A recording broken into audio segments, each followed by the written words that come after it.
Chapter number 1 last exercise है हमारी, races and games, exercise 1.7। इसके अंदर जो चीजें हमें पढ़नी है बेसिकली वो हमारी रेसेस और गेम्स से रिलेटेड हैं कि वो टाइम, डिस्टेंस, स्पीड से कैसे रिलेटेड होते हैं, और जो जो कॉम्पिटिटिव एग्जाम्स में हमारे पास इनके अंदर पूछा जाता है, सबसे इम्पोर्टेंट टॉपिक है रेस एंड गेम्स का, वो सारी बातें हम लोग यहाँ पर पढ़ेंगे।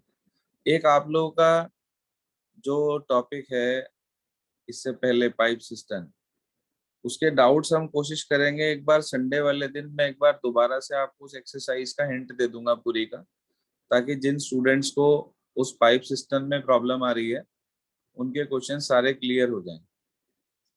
देखिए टॉपिक क्या कहता है, रेसेस एंड गेम्स। इसके अंदर हमें कुछ टर्म्स के बारे में पता होना जरूरी है। जैसे सबसे पहले बात आती है रेस की। छोटी क्लास से, जब आप छोटे थे तब से रेस लगाते आ रहे हैं। आपके घर के आसपास भी जब आप छोटे थे, जो आपके फ्रेंड सर्कल में थे उनके साथ आप कहते थे चल भाई रेस लगाते हैं। तो रेस बेसिकली है क्या, जब कुछ पार्टिसिपेंट्स मिलकर किसी फिक्स डिस्टेंस को कम से कम समय में कवर अप करने की कोशिश करें तो उसको हम रेस बोलते हैं। जरूरी नहीं है कि रेस भागने की होती है, रेस किसी भी तरीके की हो सकती है, रनिंग की, राइडिंग की, ड्राइविंग की, या तैरने की, रोइंग की, मतलब। तो ये चीज हमारे पास कहलाती है रेस। देख लो, क्लियर हो गया भाई रेस क्या है। Yes sir. अगला हमारे पास आता है रेस कोर्स। रेस कोर्स का क्या मतलब है, रेस कोर्स मतलब जहां पर रेस करी जाती है वो रेस कोर्स कहलाती है। अब जैसे मान लीजिए रनिंग की रेस, रनिंग कर रहे हैं आप, तो इसका मतलब वो ग्राउंड पे होगी, ठीक है। जी सर। ड्राइविंग कर रहे हैं आप तो वो रोड पे होगी। राइडिंग कर रहे हैं तो वो ग्राउंड में या फील्ड में होगी। और आप रोइंग वाली रेस कर रहे हैं तो वो कहाँ होगी, स्विमिंग पूल में होगी। क्लियर है बात सभी को। Yes sir. तो ये हमारे पास बेसिक चीजें हैं, रेस क्या है, रेस कोर्स क्या है। इसके बाद हम आगे चलते हैं, ध्यान दीजिए। इसके बाद हमारे पास अगला है स्टार्टिंग पॉइंट। अब ये स्टार्टिंग पॉइंट क्या है, फिनिशिंग पॉइंट क्या है, मैं समझता हूँ हर स्टूडेंट को ये बात बहुत अच्छे से क्लियर होगी कि जहां से रेस स्टार्ट होती है वो हमारा स्टार्टिंग पॉइंट कहलाता है, और फिनिशिंग पॉइंट या विनिंग पॉइंट और गोल, ये वो पॉइंट कहलाता है जहां पर रेस जाकर एंड होती है, ठीक है जी। या फिर कोई भी पार्टिसिपेंट जो है वो जीतने के लिए गोल कर देता है हमारे पास उस पॉइंट को लेने के लिए, वो हमारे पास कहलाता है फिनिशिंग पॉइंट। बात क्लियर हो गई। Yes sir. अब विनर कौन होता है भाई, मेरे ख्याल से बताने की जरूरत तो है नहीं। जो फिनिशिंग पॉइंट पर सबसे पहले पहुंच जाए वो विनर कहलाता है। अगला हमारे पास आता है, ध्यान दीजिए आप, डेड हीट। डेड हीट कब केस बनता है, कब, मान लीजिए if all the participant reach the finishing point at the same instant of time then the situation is known as dead heat. ठीक है भाई, जब सारे एक साथ पहुंच जाएं तो वो डेड हीट पॉइंट कहला जाता है हमारे पास। यहाँ तक ओके। Yes sir. अब इसके बाद कुछ दो तीन टर्म्स हैं हमारे पास जो चीजें आपको ध्यान रखनी है। मान लीजिए दो पार्टिसिपेंट ए और बी रेस में पार्टिसिपेट कर रहे हैं। लिखा आया A gives B a start of x meter. A gives B a start of x meter. इसका क्या मतलब है, जैसे मान लीजिए ये आपका रेस कोर्स है, इस पॉइंट से लेकर और इस पॉइंट तक। ये मान लीजिए आपके पास रेस कोर्स है 900 मीटर्स का। कितने मीटर्स का, 900। 900। ये हमने एक एग्जांपल ले लिया। तो A gives B a start of 100 meter का मतलब हुआ A तो यहीं से शुरू करेगा स्टार्टिंग पॉइंट से, लेकिन B जो है वो X मीटर कवर जहां तक हो चुका होगा B वहां से शुरू करेगा, मतलब इसे तो इतना डिस्टेंस कवर करना है, जबकि B को सिर्फ इतना डिस्टेंस करना है। यानी कि अगर आपकी रेस 900 मीटर की थी तो A को तो 900 मीटर कवर करना पड़ेगा, जबकि B को कितना कवर करना पड़ेगा? 900 minus x. शाबाश, आज तो अवनी भी बोली। 900 माइनस एक्स उठती होगी आज ही। 900 माइनस एक्स, तो ये मतलब समझ में आया आपको कि A gives B a start of x meter. हाँ जी, टर्म क्लियर हो गई है वाली। Yes. इन्होंने आपको एग्जांपल दे रखा है 100 मीटर लेकर, आगे बता रखा है, इसका मतलब ये है कि A start the race from the starting point whereas B start the race x meter ahead of A to cover the distance of x meter। तो इसका मतलब A को तो 100 पूरा कवर करना पड़ा, लेकिन B को करना पड़ेगा 100 माइनस x। आगे चलते हैं। इसके बाद इसने क्या कहा, ध्यान दीजिए। इसके बाद इसने हमारे से बोला कि A beats B by x meter. हाँ जी, A meets B by x meter. इसका क्या मतलब है A beats B? अगर सिर्फ इतना पूछूं,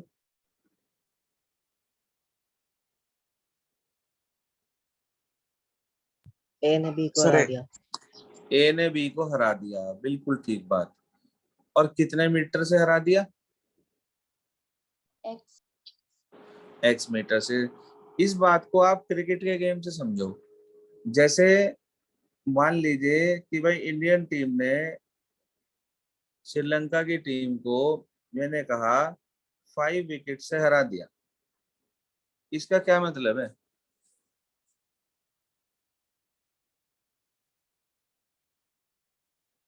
या ऐसे ना समझो, आप इसे ऐसे ले लो कि भाई इस तरीके से ना लेकर कि भाई मान लीजिए पहली टीम ने रन बनाए, मान लीजिए 200। इसमें प्रॉब्लम आएगी समझने में, रेस से ही ले लो आप, इसे ज्यादा बेटर रहेगा। मान लीजिए कि भाई 1000 मीटर की दौड़ थी,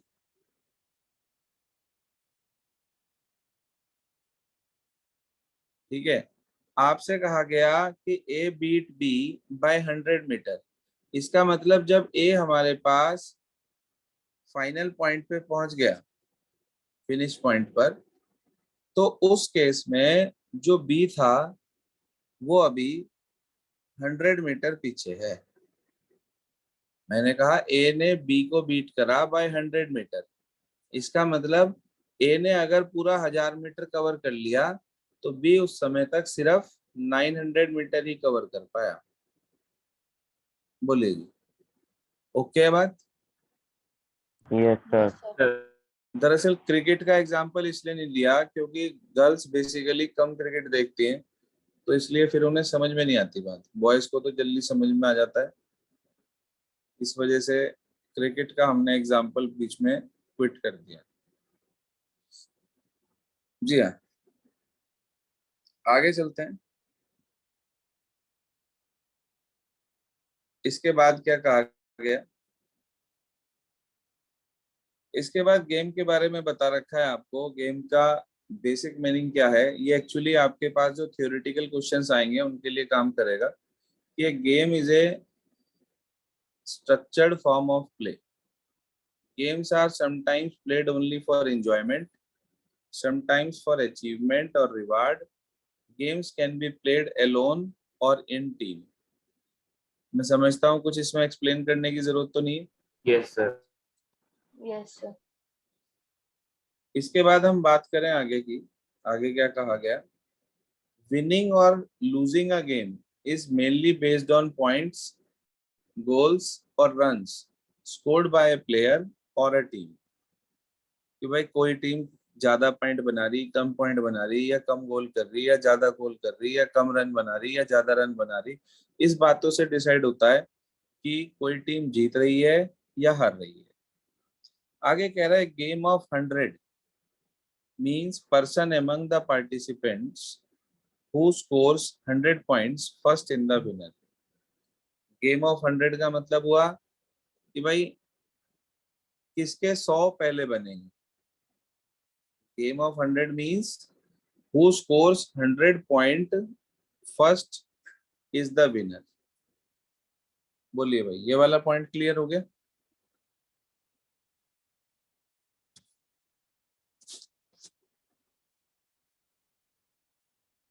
ये स्टूडेंट्स हो गया। आगे क्या कह रहा है? Suppose A and B are two participants in a game. A score 100 points while B score only 70 points. Then we can say A beat B by 30 points. ये तो पहले भी आ चुका। और इसे ऐसे भी लिख सकते हैं A can give B 30 points। यानी कि A के पास ज्यादा है, तभी तो कहा गया A can give। बोलिए जी, थ्योरी क्लियर हो गई रेसेस एंड गेम्स की? Yes sir. चलिए एक दो एग्जांपल देख लेते हैं इसके, क्या कहता है एग्जांपल्स।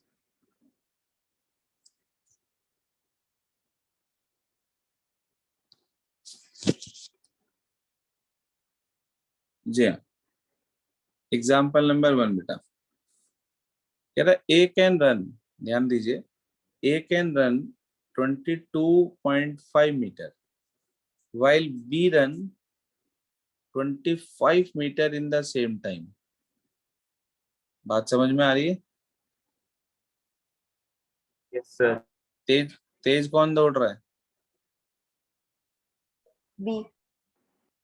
बी तेज दौड़ रहा है।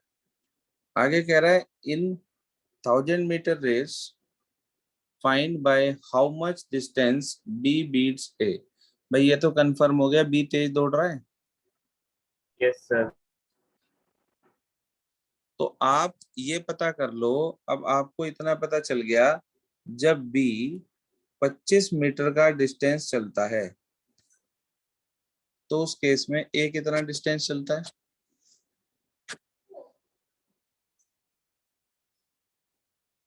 22.5.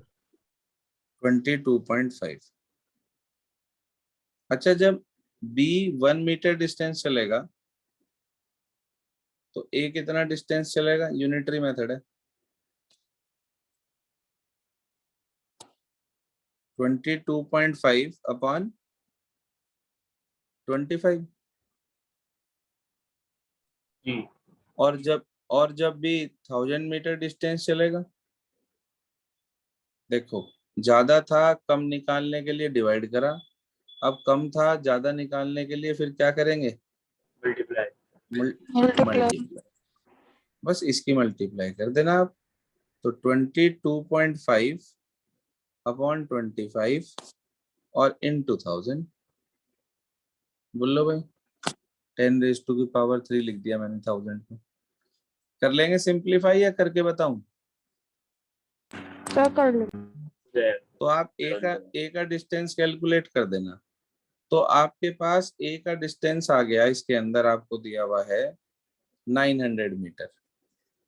तो इसका मतलब जब बी ने 1000 पूरा कर लिया तो ए सिर्फ 900 मीटर चल पाया, तो बी ने ए को कितने मीटर से बीट करा?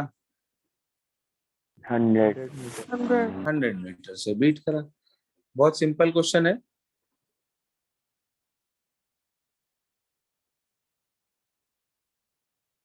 देखिए एग्जांपल नंबर 2 क्या कहते हैं।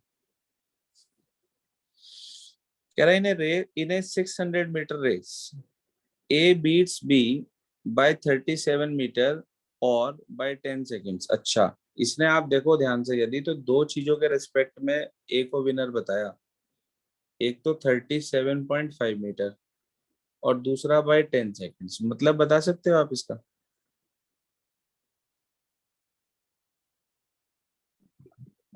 स्टेटमेंट का मतलब?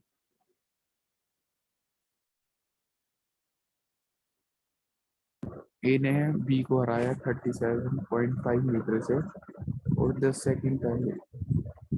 10 सेकंड पहले, इसका मतलब जो बचा हुआ डिस्टेंस था अगर हम देखें तो बी उसको इतने सेकंड में पूरा कर लेगा, यही तो मतलब हुआ इस बात का।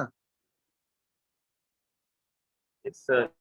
Yes sir. भाई ये मान लीजिए आपके पास रेस कोर्स था,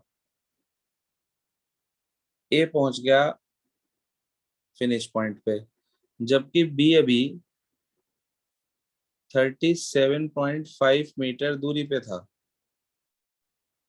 और ये जो डिस्टेंस था वो 10 सेकंड्स में इसे पूरा कर लेता, यही तो कहा गया। तभी तो 10 सेकंड पहले हुआ, तो इसका मतलब बी 10 सेकंड में कितना डिस्टेंस ट्रेवल करेगा? 37.5। अब वो पूछ रहा है find the time taken by B to finish the race. Total race का डिस्टेंस पता है तुम्हें, अगर आपको बी की स्पीड पता चल जाए तो आप आराम से टाइम कैलकुलेट कर सकते हो। Yes sir. अब स्पीड हमारे पास निकल सकती है क्योंकि हमें ये पता चल गया बी 10 सेकंड में 37.5 मीटर कवर कर रहा है, तो क्या फार्मूला होता है स्पीड का? Distance upon time. बिल्कुल, ये रहा डिस्टेंस अपॉन टाइम। देखो स्पीड आ गई क्या?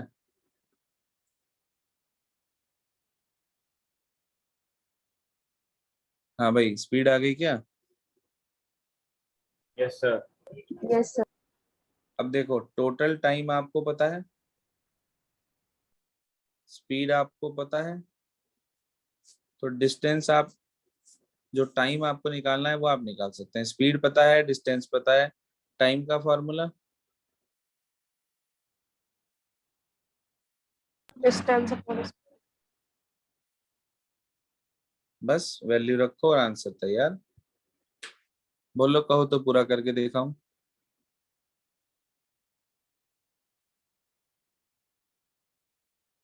बोलिए, कर लेंगे? मैं समझता हूँ कि ये जो एग्जाम्पल्स हमारे पास हैं ये सारे के सारे बहुत सिंपल हैं, तो कोशिश करिएगा आप एक बार एग्जाम्पल्स ट्राई करके। आज एक्सरसाइज ट्राई करेंगे, कल हम पाइप सिस्टम के साथ साथ जो भी आपके डाउट्स हैं वो कवर अप कर लेंगे।